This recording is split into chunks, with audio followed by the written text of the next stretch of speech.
I am Miss Universe Bangladesh 2025. একটু মা আছে পাশে বলবেন কিনা কেমন অনুভূতি মেয়ে একটু মা বলবে কিনা মানে মেয়ে আসলে এই যে মুকুট জিতলো কেমন লাগছে আপনার মা অনেক ভালো লাগছে, অনেক ভালো লাগছে। ওর প্রথমেই ওর এই জগতে আসার ওর খুব ইচ্ছা ছিল।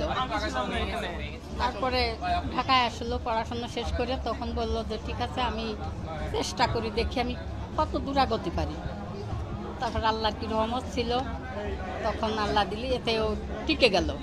আজকে কি গর্ব হচ্ছে আসলে অনেক গর্ব হচ্ছে, অনেক গর্ব হচ্ছে। ওর বাবা থাকলে আরও গর্ব করতো। অনেক অনেক ভালোবাসতো ওর বাবা, ওকে অনেক ভালোবাসতো, সবসময় মিস করে বাবার জন্যে। তারপরে ছেলে দুটোর নালিশ করার জন্য সবসময় বসে থাকতো কখন বাবা আসবে। বাবা এসে যখন ভাই দুটোর মারতো, তারপরে তখন ও স্থির হতো।